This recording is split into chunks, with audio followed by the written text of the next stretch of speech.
یہ جرمنی سے مبارک احمد صاحب کا سوال ہے. کہتے ہیں کہ 2 نوجوانوں کی شہادت کے بارے میں جب حضور سے سنا اور آپ نے فرمایا کہ احمدیوں کو صبر سے کام لینا چاہیے کیونکہ قرآن کریم فرماتا ہے ان اللہ مع الصابرین، مگر قرآن شریف کی ایک اور آیت بھی تو ہے جس میں اللہ تعالیٰ فرماتا ہے کہ ان لوگوں سے اللہ کی راہ میں لڑو جو تم سے لڑتے ہیں اور زیادتی نہ کرو کیونکہ اللہ تعالیٰ زیادتی کرنے والوں کو پسند نہیں کرتا، اور قتل کرو انہیں جہاں پاؤ اور نکالو انہیں جہاں سے انہوں نے تمہیں نکالا. یہ سورہ بقرہ کی آیت 190-91 کی طرف اشارہ کر رہے ہیں. اور اس سے وہ یہ سوال کرتے ہیں کہ قرآن کریم یہاں بدلہ لینے کا کہتا ہے، یہ وضاحت فرما دیں کہ صبر کس صورت میں کرنا چاہیے اور بدلہ کس صورت میں لینا چاہیے. قرآن کریم جو احکام عطا فرماتا ہے ہمیں، اس میں بہت سی باتیں ایسی ہیں جو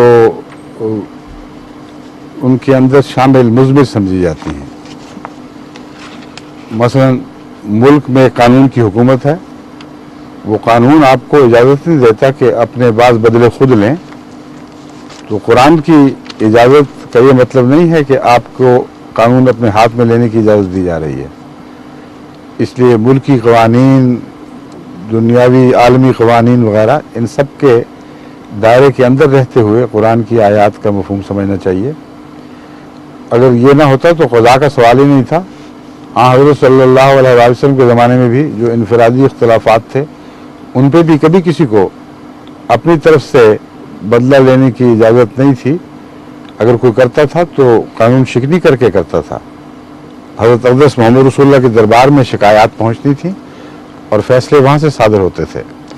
بس اگر قرآن یہ کہتا ہے کہ تم قتل کا بدلہ قتل کے ذریعے لے سکتے ہو، تو وہاں یہ باتیں مضمر ہیں کہ جہاں اجازت ضروری قرار دی گئی ہے، جہاں قانون کی پابندی ضروری قرار دی گئی ہے، اس دائرے کے اندر رہتے ہوئے ایسا کرو. صحابہ کرام نے بعض دفعہ شکایت کی ہے حضور صلی اللہ علیہ وسلم سے کسی یہودی کے خلاف کہ اس نے ہم پر یہ ظلم کیا ہے. مثلا ایک صحابی ایک دفعہ سفر پر تھے، خیبر کے قریب ایک قافلہ تھا مسلمانوں کا، ان میں سے ایک صحابی قتل ہو گئے.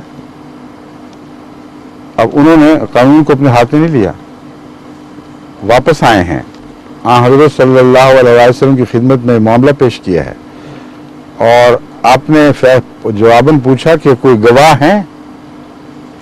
صحابہ نے عرض کیا کہ یا رسول اللہ گواہ کیسے، وہ تو دشمنوں کا علاقہ تھا. انہوں نے کہا یہ بحث نہیں ہے، بغیر گواہی کے میں کوئی فیصلہ نہیں دوں گا. اس لیے اگر کوئی گواہ نہیں ہے تو خدا پر معاملہ ہے، تمہیں اس کے جواب میں قتل کی اجازت نہیں. یہ ہے اسلام کا قانون جو حضرت محمد رسول اللہ صلی اللہ علیہ وسلم نے سب سے بہتر سمجھا اور سب سے بہترین رنگ میں اسے نافذ فرمایا. تو یہ ساری باتیں پیش نظر رکھنی چاہیے. مختلف حالات کے مطابق ہر اجازت سے استفادہ بھی ضروری نہیں ہوا کرتا، اور اجازت ہونے کے باوجود یہ مطلب نہیں ہوا کرتا کہ ضرور اس اجازت سے فائدہ اٹھاؤ یا ضرور اس پر عمل کرو. چنانچہ قرآن کریم میں یہی بدلے کے معاملے میں اللہ تعالیٰ فرماتا ہے وَإِنْ عَاقَبْتُمْ فَعَاقِبُوا بِمِثْلِ مَا عُوقِبْتُمْ بِهِ. وَإِنْ عَاقَبْتُمْ، اور اگر تم انتقام لو، اپنا بدلہ لو، فَعَاقِبُوا بِمِثْلِ مَا عُوقِبْتُمْ بِهِ، تو تم اس سے زیادہ بدلہ نہ لو جتنا تم پر ظلم کیا گیا ہے. انتقام کو اتنا ہی رکھو جتنا تم پر ظلم کیا گیا ہے. وَلَئِنْ صَبَرْتُمْ، بس لیکن اگر تم صبر کرو، لَهُوَ خَيْرٌ لِلصَّابِرِينَ، تو یقیناً وہ صبر کرنے والوں کے لیے بہت ہی اچھا ہے. یہ قرآن کریم کا حکم ہے، اور یہ فیصلہ امام کا کام ہے کہ اس وقت بدلہ لینا بہتر ہے یا صبر کرنا بہتر ہے.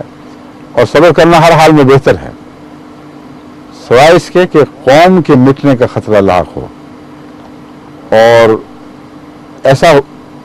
ایسی صورتحال پیدا ہو جائے جیسے کہ مدینے پر بار بار دشمن حملہ آور ہوا ہے. وہاں جواب دینا ایک بے اختیاری ہے، اس میں فیصلے کا سوال ہی نہیں ہے. یہ مراد نہیں ہے صبر سے کہ دشمن تلواریں چلا رہا ہے تو صبر کر کے نیچے بیٹھے رہو.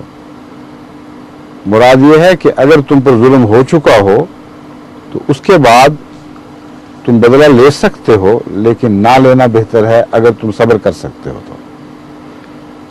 بس صبر کی شرائط کے ساتھ اس کو اچھی طرح سمجھنے کے بعد اگر وقت کے امام کا یہ فیصلہ ہو کہ صبر ہی کرنا ہے تو آپ کو بدلے کا سوچنا بھی نہیں چاہیے۔ پاکستان سے روانہ ہونے سے پہلے میں آخری نصیحت جماعت کو یہ کی تھی کہ صبر کرو، اور میں نے ان کو یاد کرایا تھا کہ حضرت خلیفۃ المسیح ثالث رضی اللہ اللہ تعالیٰ نے جب 74 کے مظالم کا دور آیا ہے تو انہوں نے آپ نے نصیحت فرمائی تھی کہ اپنی مسکراہٹوں کی حفاظت کرو، اور میں نے چلنے سے پہلے یہ نصیحت کی تھی کہ اپنے غم کی حفاظت کرو اور اسے صبر میں ڈھالو، اور اس سے تمہیں بہت بڑی طاقت عطا ہوگی۔ اس کا اتنا بدلہ باہر مل رہا ہے، آپ کو ابھی تک ہوش ہی نہیں، آپ ہاتھ اٹھا کر کسی کو مار بھی بیٹھیں تو کیا ہاتھ میں آئے گا؟ اس کے بدلے 10,000 اور مظلوموں پر ظلم کر دیے، معصوموں پر ظلم کر دیے جائیں گے۔ اس لیے تھوڑی سی عقل سے بھی کام لیں، صرف میرے حکم کی بات نہیں ہے، حالات کا جائزہ لے کے دیکھیں، اس سے بہتر اور کوئی فیصلہ نہیں ہو سکتا۔ اور جب قرآن کریم فرماتا ہے کہ ظلم کے باوجود تمہیں صبر کی نہ صرف اجازت ہے بلکہ اللہ کہتا ہے وَإِن صَبَرْتُمْ لَإِن صَبَرْتُمْ فَهُوَ خَيْرٌ لَكُمْ اللہ خیر الصابرین، وَاللَّهُ خَيْرُ الصَّابِرِينَ، کہ اگر تم صبر کرو گے تو یہ صبر کرنے والوں کے لیے بہت بہتر ہے۔ ٹھیک ہے؟